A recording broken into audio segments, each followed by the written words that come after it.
Brett Peterson, What's the name of your company? TM Publishing. TM Publishing, based in Orem, Utah Valley. We launched in January, so we're pretty new. Fresh out of the box, actually. So what's your background in publishing? I'm a writer on the side. So my first short story is coming out with Paul Jeunesse, actually, in his Crimson Pact 4. I've had some stuff published by the Cambridge University Literary Anthology, too. But I work on novels and stuff on the side, so I'm a writer. I was exploring self-publishing pretty heavily and did a bunch of research in that.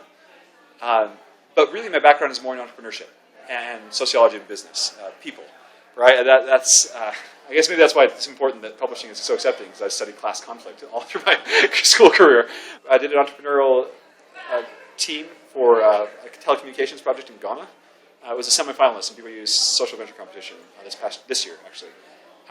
We saw the writing on the wall and didn't decide to go with it for real. Didn't decide to launch officially, but we got good feedback from venture capitalists, from investors. It was good learning experience. Kind of taught me the ropes of starting a company. While that was all happening, I was exploring options for self-publishing because I wasn't satisfied with the state of the publishing industry.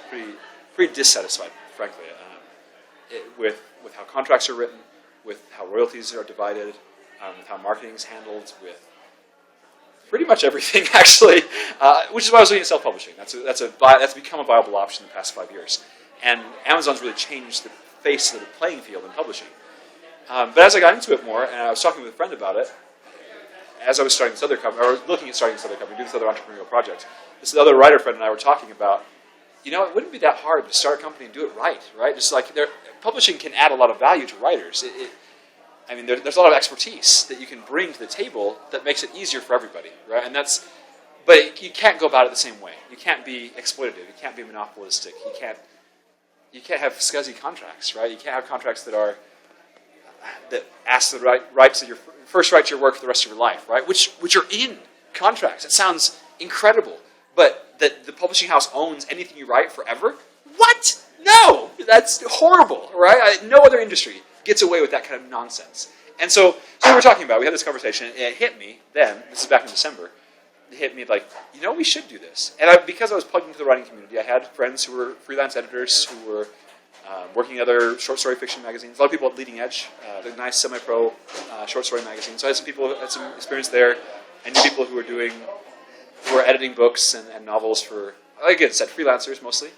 I called them up and described my vision, what I saw for it, got their feedback, and had a great response. A lot of people wanted to come on board. We had easy to follow. We were about 20 people right now, 20 people on staff, so got a solid editorial staff.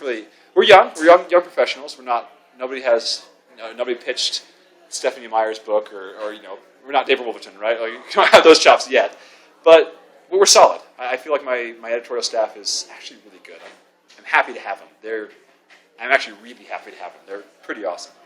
An art director I worked with in Cambridge in England came on board, was really excited about the project too. It's had a good response from authors, good response from editors. Actually, BYU people, can I say this on camera? I won't say who said it, but one of the BYU people said after we went to the BYU Publishing Fair, they said, we think it's exciting to work with you. We hope you come back next year. We definitely want to see you again. You seem to have found the best possible model for publishing. I should type it out to her. And then she spelled my name wrong. But it was kind of fun. It's been a great reaction thus far. Just trying to be equitable, trying to be fair to authors. That's the whole thing. It shouldn't be a competitive advantage. That should not be a selling point. But apparently, yeah. So you guys basically decided to take the rule book that everybody else is using, throw it out the window. Absolutely, rip it up. Exactly. There's no reason. With Amazon, the industry is changing so fast, and bookstore. When Borders went under, that should have been a red flag for everybody. That was a huge ripple. Exactly, huge ripple. It cuts out half of all the press's distribution anyway in the United States, right? Like, Amazon's changing the playbook. Right now, the Department of Justice is suing 6 or 5 of the big 6 publishing houses and Apple for colluding illegally and in antitrust, like doing monopolistic, anti-competitive practices, right? So, like, the whole playbook doesn't apply anymore, and especially in the past 5 years. Like, the past 200 years worked until about 5 years ago, really when Amazon stepped on the playing field and said, this is nonsense. We're going to allow self-publishers to publish and make it possible. We're going to change the way we distribute. We're going to change marketing. And that broke the back of the publishing monopoly, I say, because suddenly authors had the option to not go through horrible contracts and low royalty rates and traditional publishing. They had a very plausible way to be successful, self-sustaining. Like, people live as authors, which it struggled to do in traditional publishing. It was crazy. When I was in England, I went to a bunch of lectures with publishers, and editors, and agents, and authors who came in and spoke to us and said multiple times, don't expect to make a living as an author. That was their basic advice, like don't expect to make a living as an author or as an agent or as a publisher. Like have a real job and then do this on the side for fun, and that's all, because that's all you can do. There's no money in publishing. We're all losing money. It's doom and gloom. It's going down the tubes. And when I heard that, that's kind of probably what sparked the idea, what planted the seed was, that's nonsense. There are readers who want to buy books. There are authors who want to write books. There should be room in the middle for a publisher to do it right and not and do it profitably, right? However, again, as part of a business, we split our proceeds with our authors. So we don't do advances, but we do split net proceeds. So all of us get paid as we sell books, and we write our contracts so you don't have to work with us. If you like us, your contract renews. If you don't, kick us out. Go do something better. If you can do better self-publishing, self-publish. I've actually told authors before, like, we'd love to work on your project. This is great. A children's book especially. We're not quite ready for children's books yet. We're launching that imprint in about a year. But we talked to this author. They won our contest, actually, one of our writing contests. They had a great little etiquette book. Fun project. And I said, we love this. You submitted to us. We accept it. But I need to tell you, these are our restrictions. We're just starting out. We don't have the distribution reach yet that you probably want. It'll take us about a year to get there. At this point, is that what you're looking for? If not, no hard feelings. If you want to back out and submit to somebody else, we're still happy to give you an award for the contest. That's all. No worries. What's best for you? Go do it. And the author said, "Thank you first, thank you." And then they took their book to somewhere better, a publishing house that was able to treat them better than we could right now. Right. Eventually, in a year and a half, like I said, when we get our children's imprint, I think we'll be able to take that project and knock it out of the park. Right. But that's how a publishing house should be. Right. You shouldn't need to be exploitative as a publisher. And frankly, on the financials level, you don't need to be. There is enough room and money in the market to have a successful venture where you're not screwing authors over, right? That's not necessary. It's just publishers have been able to get away with it for 200 years, and they have gotten used to it, right? And they don't like giving that up. I mean, who would? If you have a great monopoly, why would you? The music industry's been resisting the change to online music for, a decade or so. Exactly. Yeah, same thing. Precisely. And I think we're going to see it in television, too. Maybe I should just give a brief breakdown, because I've been talking a lot, but I haven't described it in detail. So for authors, we don't give advances, but we do 50% of net proceeds for the books we sell on print and ebooks. We have a short story magazine we're launching in July. We have 4 different imprints. Crimson Fog is our, no worries, mystery, science fiction, or mystery, thriller, suspense, crime imprints. Emerald Sky is science fiction, fantasy, and horror, what little horror we do. Burgundy Grove is literary fiction, contemporary fiction, and historical fiction. And Azure Valley is our nonfiction imprint. And eventually we'll launch an either Amber Sea or Amber Rain in about a year and a half for children's picture books in middle grade. How many titles are you working on right now? Right now we've accepted about 8 novels, 8 book-length works. So we have one, the nonfiction ones can't quite be called novels. So we have the 8 book-length works right now. We've accepted about 4 or 5 short stories for our first issue of the magazine that will launch in July. Rolling submissions, we accept submissions. For readers, we don't do graphic descriptions of sex or violence. So we're trying to provide a filter so that readers can say, they can pick up our work and know this is going to be a great story, and I'm not going to have to worry about running into sex. If you want to read sex, there are a million places you can find it, not us. And that's our marketing. That's what we want to be. We want to be that niche that says, I can trust these people to be clean. So for authors too, please don't send us erotica. We don't want it. Do you guys have a website? Yes, thank you. tmpublishing.com. TM as in Taylor Michael. It stands for Victorious Enthusiasm. Long story, don't ask. We're rolling submissions, so we don't have deadlines to keep. We're always looking for new submissions. And just to be clear, I don't have to say this from my previous rant about the publishing industry. It's not pay to publish. We don't charge you anything. It's not like that at all. So we're a commercial publisher. We don't do advances, but we do net proceeds. Short stories we do pay for, however. So short stories, we're shooting for 5 cents a word. That's our plan. We'll see what happens with the launch, but that's the goal, is 5 cents a word on short stories. And for you authors who've already published with us, you'll get that rate as well. But yeah, so short stories we'll pay for up front. That's pretty standard in the publishing industry. For short story magazines, right? Like it sells differently. But yeah, On busy weeks or after a convention or something, we'll get 10 or 20 submissions. Slow weeks, we get 3, right? Like 3 a week. That's pretty standard. And after about a year, what do you think it should be about? Well, when we put up on Duotrope that we're at 5 cents a word, we're hoping that's going to skyrocket because we haven't. We're still getting. Like I said, our website's in building process right now. It's up, but it's incomplete. So we've been kind of taking care of our housekeeping first, and before we've done a really strong marketing push. But we're hoping to hit more like 500 to 1,000 a quarter is what we'd like to be sitting at. And I think we're prepped with the editorial staff to do that. So yeah, that's what we're shooting for. Writers of the Future, I think, does. I was just on a panel for it yesterday, and they were talking about 5 cents a word gets about that level of submissions. That's what we're shooting for. Somewhere there. So somebody writes a novel or a book or a short story or whatever, sends it to you. You don't give them anything for it at the time. You just edit it, publish it, and then as it sells, they get quarterly checks or something like that. Yeah, we're hoping to do like monthly or bi-monthly checks. That's something else that's a pain. Modern art counting practices, it's in Quicken, right? Like there's no reason to wait. We're hoping to have a faster turnaround time for the paychecks too. But yeah. And one of the best advantages I think you tipped on at the very beginning was that the author still owns their copyright. Yes, that's the truth. Copyright's in the author's name. So you don't have to. I mean, you're not gonna down the line, after something happens and you reprint a new edition and then they get like nothing or whatever. Exactly. And we do something that's cool about our contracts too, they're renewable. So instead of having life of the author plus life of the copyright, which is your lifetime plus 70 years, right? Crazy.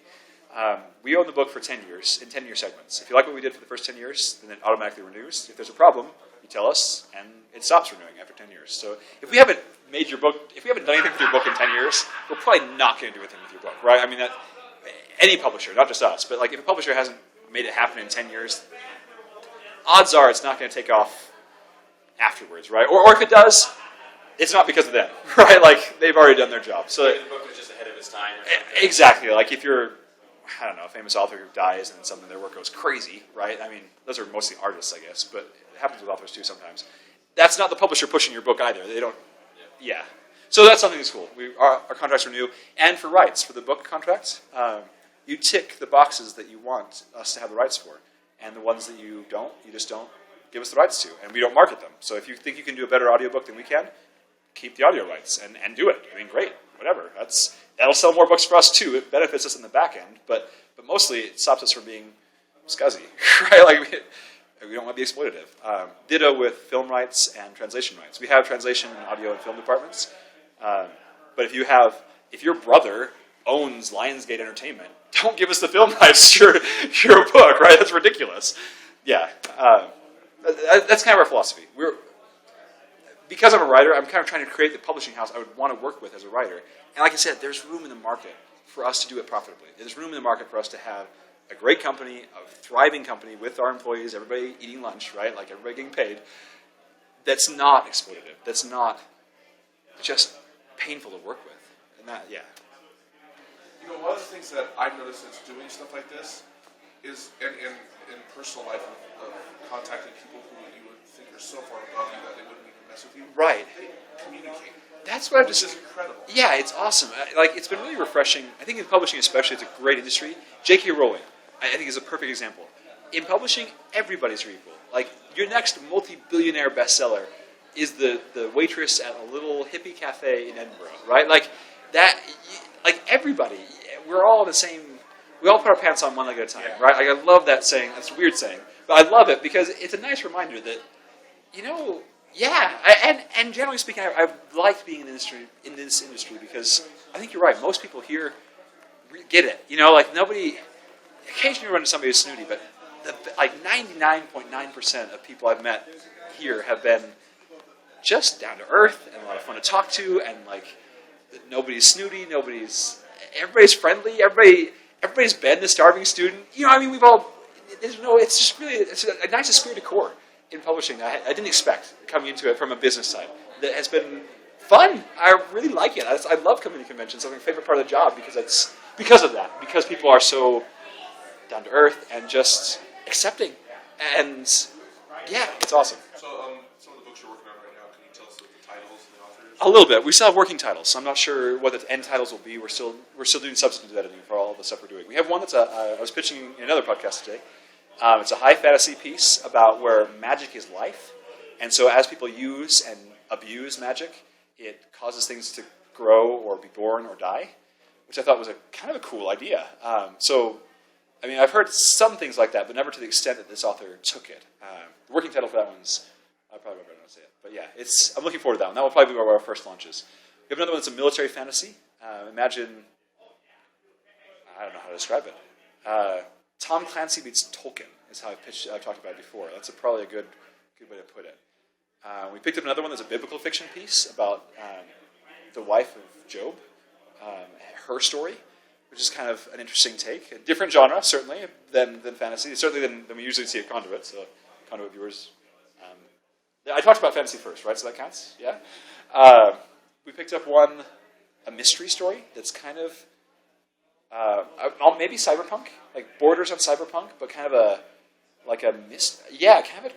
thriller mystery. A very interesting, cerebral mystery story set in the very near future. It was another one that we picked up. That was actually one of the winners for a writing contest. Pretty fun. Yeah, what else? And then some short stories that are just great. There's a bungee jumping short story that will come out in our first issue of the magazine that is a blast. I mean, just fun. And then at the end is deep, too. I mean, you get both sides of it. It's pretty cool. It's been a lot of fun thus far. We have some cool stuff coming down the pipe. Thanks.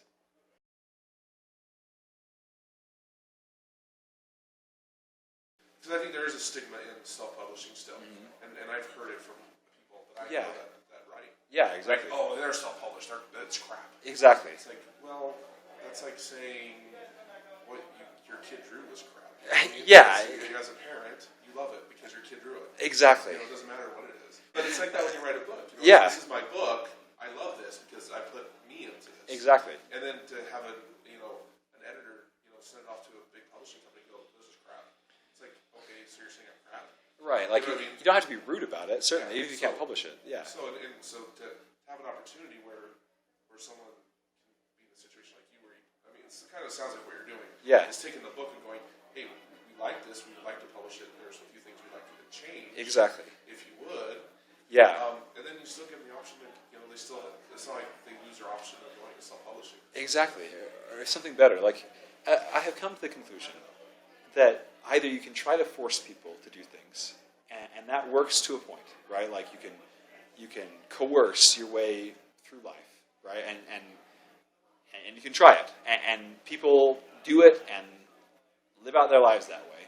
Or you can try to work with people successfully. And I think it's true in business. I think it's true in politics. I think it's true in personal relationships. It's certainly true in romantic relationships. I mean, from a Mormon perspective, I think it's true doctrinally. I mean, that God doesn't force us. He gives us options and tells us the way it is and lets us choose. And that's, we don't get to choose what our choices are. We don't get to choose what experiences we run into. But we do get to choose how we react to them. We get to choose the important stuff, right? Like, and he lets us. That's the whole point. And I think that's, in Mormon terms, there's that great scripture in Doctrine and Covenants 121. No power or authority can or ought to be exercised by virtue of the priesthood, right? It's a very famous scripture. We talk about not being forceful as a husband or father, right? That's how it's usually used. But there's a great line at the end that I think is it's even more important than all the rest of it. And again, I'm LDS, so this is, bear with me.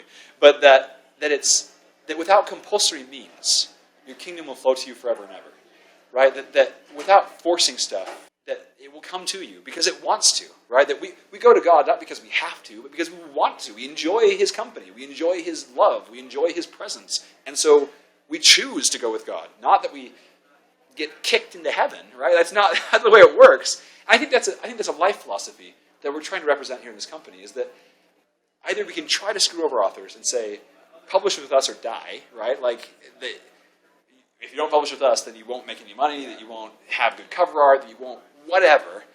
Or we can say, here's what we can do. If that's what you want, great. If that's not, fine. No hard feelings either way.